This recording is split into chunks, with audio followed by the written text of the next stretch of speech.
Hello friends, Jharkhand सामान्य ज्ञान 2023 और ये बुक जो है वो है आपका डॉक्टर मनीष रंजन जो कि एक आईएएस ऑफिसर है, उनके द्वारा ये लिखा गया है।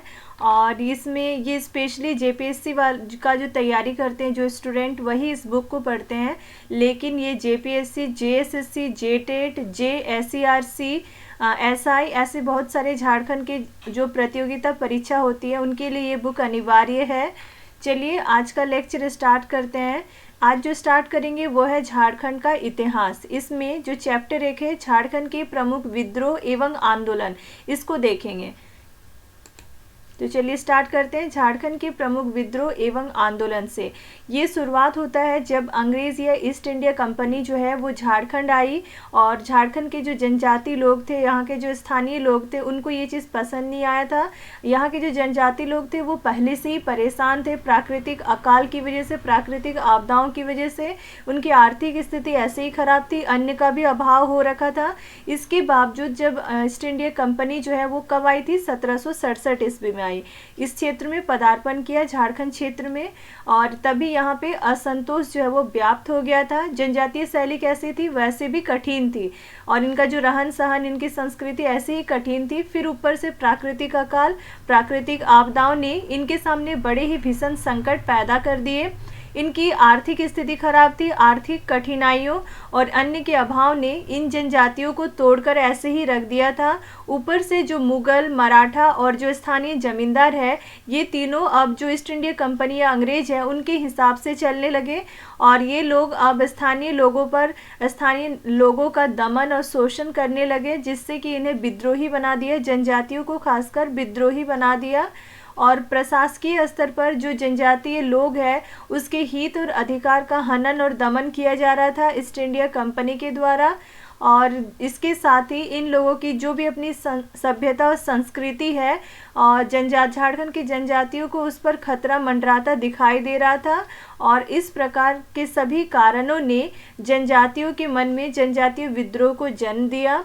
इन जनजातीय लोगों को अपनी संस्कृति, अधिकार और स्वतंत्रता में किसी का भी हस्तक्षेप जो है वो पसंद नहीं था। लेकिन जैसे अंग्रेज आए, इन सब चीज़ों पे अब सबका हस्तक्षेप हो गया। तो अंग्रेजों के साथ आई उनकी जो दुरूह संस्कृति है, खराब रूह वाली संस्कृति ही भारतीयों को पसंद नहीं थी। तो फिर जनजातीय लोग इसे कैसे सहन कर सकते थे? जो पूरे भारत में कोई भी जब पसंद नहीं कर रहे थे अंग्रेजों का जो भी शोषण करने का तरीका था उस चीज़ को, तो फिर झारखंड के जनजातीय लोग इसे कैसे सहन करते? अंग्रेजों के आने से क्या हुआ, जनजातीय लोगों को अपनी जो भी पहचान पहले थी और जो भी स्वतंत्रता के साथ वैसे वो जी रहे थे, इन सब चीज़ों में खतरे में पड़ती दिखाई देने लगी। पहचान में भी खतरा दिखाई देने लगा और स्वतंत्रता में भी। फिर 17वीं शताब्दी जैसे ही ख़त्म होने जा रहा था, इसके अंत में ही जनजातियों का विद्रोह जो वो शुरू हो गया था। जबकि अंग्रेज़ जो है वो यहाँ केवल 2 दशक, 1 दशक मतलब 10 साल, 2 दशक यानी कि 20 साल पहले ही आए थे। और इन जनजातीय विद्रोहों में अंग्रेज़ों की पक्षपात पूर्ण नीति का भी हाथ था। और ये जो जनजातियों का विद्रोह किस लिए शुरू हुआ था, क्योंकि अंग्रेज जो थे वो पक्षपात नीति चला रहे थे, कुछ लोगों का पक्ष ले रहे थे और कुछ लोगों पर शोषण कर रहे थे। तो ये जो पक्षपात पूर्ण नीति थी, इसी की वजह से ये विद्रोह हुआ था, शुरू हुआ था। अंग्रेज किसी एक के हितैषी बन जाते थे और अन्य लोगों पर शोषण करने लगते थे। तो अंग्रेज किसी एक के हितैषी बनकर अन्य सबको शोषण की भट्टी में झोंक देते थे। राजा, जमींदार, अधिकारी सभी जनजातीय प्रजा के लिए एक यमदूत के सिद्ध हो गए थे। तो राजा हो, जमींदार हो या कोई भी अंग्रेज अधिकारी हो, ये सभी लोग क्या थे, जनजातियों के प्रति, जनजातीय प्रजा के प्रति एक यमदूत की तरह सिद्ध हो रहे थे। और इन विद्रोहों के पीछे, इन लोगों का जो जनजातियों ने विद्रोह किया था उसके पीछे उनका स्वाभिमान भी स्पष्ट झलकता था। और अंग्रेजी शासन में देखा जाए तो टोटल कितने जनजातियों का विद्रोह हुआ है, तो कुल 13 जनजातीय विद्रोह हुए हैं। और जिनमें से जो प्रमुख विद्रोह हैं उनका वर्णन यहाँ नीचे दिया गया है एक एक करके। चलिए पहला विद्रोह देखते हैं जो कि है तमाड़ विद्रोह। ये तमाड़ विद्रोह कब हुआ था, तो 1771 ईस्वी में हुआ था। और ये किस लिए हुआ था, तो अंग्रेज छोटा नागपुर में अपना अधिकार और कब्जा कर लिए थे और जब राजा और जमींदार जो है थोड़ी बहुत अपनी लालच की वजह से ईस्ट इंडिया कंपनी का गुलामी करने लगा था और प्रजा पर शोषण करने लगा था, जिसकी वजह से ये शुरू हो गया था। तो 1771 ईस्वी में अंग्रेजों ने कहाँ पे अधिकार जमा लिया? छोटा नागपुर पर अपना अधिकार जमा लिया था। और छोटा नागपुर के जो भी राजा थे, जमींदार थे, उनको कंपनी का संरक्षण मिल चुका था। तो वे जो राजा और जमींदार है वो ईस्ट इंडिया कंपनी की गुलामी करने लगे, और जिससे इन लोगों को प्रजा के शोषण की भी छूट भी मिल गई थी। जमींदारों ने किसानों की ज़मीनें हड़पना शुरू कर दिया। अब जमींदार क्या कर रहे थे? जो छोटे छोटे किसान लोग थे उनकी ज़मीनों को छीनना शुरू कर दिया, हड़पना शुरू कर दिया। और इस शोषण नीति ने जो उराव जनजाति के लोग हैं उसमें विद्रोह की आग भड़का दी। तो तमाड़ विद्रोह के समय इसमें क्या था? कौन सा जनजाति के लोग जो है वो विद्रोह किए थे? तो उराव जनजाति के लोगों में ये विद्रोह की आग भड़का दिया, ये जो शोषण करने की नीति है इसने। और इस जनजाति ने, उराव जनजाति ने 1789 ईस्वी में 1789 ईस्वी में अपना विद्रोही तेवर को दिखाना जो है वो शुरू कर दिया, और जो जमींदार उन पर शोषण कर रहे थे उन्हीं जमींदारों पर टूट पड़े। फिर 1794 तक इन विद्रोहियों ने जमींदारों को इतना ज़्यादा डरा दिया। जब जमींदार इनको डरा रहे थे, अब विद्रोही क्या किए? जो आम किसान है वो जमींदारों को डराना शुरू कर दिए। और उन्होंने तब जो जमींदार है वो अब अंग्रेज सरकार या ईस्ट इंडिया कंपनी से रक्षा की गुहार करने लगे। अंग्रेजों ने परिस्थिति को भापा और अपनी जो पूरी शक्ति है, पूरी सेना है, उसका यूज़ किया, अपने अधिकारियों को लगा दिया इस विद्रोह को कुचलने में। और इससे कई व्यवस्थाओं का सूत्रपात हुआ और कुछ समय तक शांति बनी रही। और जब दोबारा जो है वो आम जो किसान थे उनकी ज़मीन को हड़पा जाने लगा, तो ये तमाड़ विद्रोह जो है वो व्यापक हो गया। नेक्स्ट चेरो विद्रोह। चेरो विद्रोह कब हुआ था? तो 1800 ईस्वी में हुआ था। ये चेरो किसानों के द्वारा हुआ था, चेरो जनजाति के जो किसान थे उनके द्वारा, और ये राजा के विरुद्ध में शुरू हुआ था। ईस्ट इंडिया कंपनी जो है वो राजा जो थे जयनाथ सिंह, उनको राजा के पद से हटा दिए और गोपाल राय को राजा बना दिए थे। उसके बाद गोपाल राय को भी हटाकर उसको जेल भेज दिए और चूड़ामन को राजा बना दिए थे। तो इस तरह का कुछ मामला हुआ था। तो यहाँ लिखा, जैसे अंग्रेजों ने क्या किया? गोपाल राय को बंदी बनाकर कौन सा जेल में डाल दिया? पटना जेल में डाल दिया। और इसके बाद अंग्रेजों ने चूड़ामन को वहाँ का राजा बना दिया। और चूड़ामन राय कोई भी कार्य जो करता था वो जो अंग्रेज बोलते थे उसी के हिसाब से करता था, और इससे जनजातीय हित जो है वो प्रभावित होता था। तो यह आंदोलन कब हुआ? 1800 ईस्वी में हुआ। चेरो किसानों ने अपने राजा के विरुद्ध में शुरू किया। यह विद्रोह जो है वो तब अंग्रेजों के पक्षपातपूर्ण नीति के विरोध में हो गया, जब कंपनी ने कूटनीति से जयनाथ सिंह जो कि राजा थे उनको अपदस्थ कर दिया और उसके स्थान पर गोपाल राय को राजा बना दिया। कुछ समय के बाद क्या हुआ? ये गोपाल राय जो है कुछ विद्रोही चेरो सरदार के साथ मिल गए, और जिससे कि अंग्रेज अब रुष्ट हो गए, और अंग्रेजों ने फिर गोपाल राय को बंदी बनाकर उनको जेल में डाल दिया। कौन से जेल में? पटना जेल में डाल दिया। इसके बाद चूड़ामन, अंग्रेजों ने क्या किया? चूड़ामन को वहाँ का राजा बनाया।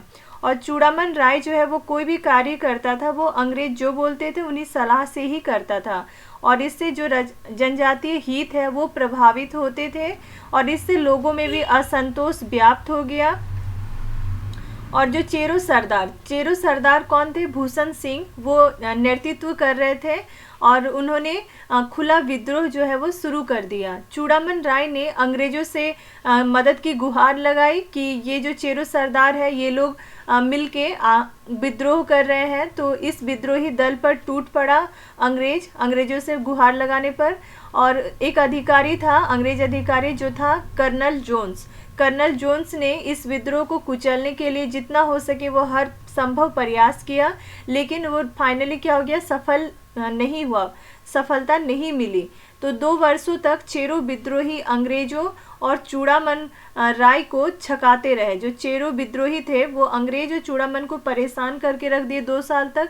उसके बाद फाइनली क्या हुआ? ये जो चेरो विद्रोह हुआ था उसका जो नेतृत्व कर रहे थे भूषण सिंह, इन्हीं को गिरफ्तार कर लिया गया 2 साल के बाद। 1802 ईस्वी में फिर इसी चेरो जो नेता थे इनको फांसी दे दी गई, और इसके बाद ये चेरो विद्रोह जो है वो धीरे धीरे समाप्त हो गया।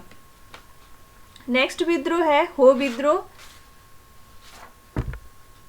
हो विद्रोह कब हुआ था? 1821-22 में हो विद्रोह हुआ था, और ये कहाँ पे हुआ था? छोटा नागपुर के हो लोगों के द्वारा किया गया था। सिंहभूम के जो राजा थे जगन्नाथ सिंह, उनके विरुद्ध में ये हो विद्रोह शुरू हुआ था। और कारण क्या था कि राजा का अंग्रेजों के अधीन काम करने की वजह से ही राजा अब हो लोगों के साथ जो है वो खराब व्यवहार करने लगे थे। पहले राजा अच्छा व्यवहार करते थे हो जनजाति के लोगों के साथ, लेकिन जैसे ही अंग्रेज आ गए, अंग्रेजों का अधीन जैसे ही हो गए राजा, तो वे लोग क्या कर रहे थे, हो जनजाति के लिए सब कुछ खराब कर रहे थे और उनके साथ जो व्यवहार था वो भी खराब कर रहे थे। तो जिससे भड़क गए थे हो जनजाति के लोग और ये हो विद्रोह शुरू हो गया था।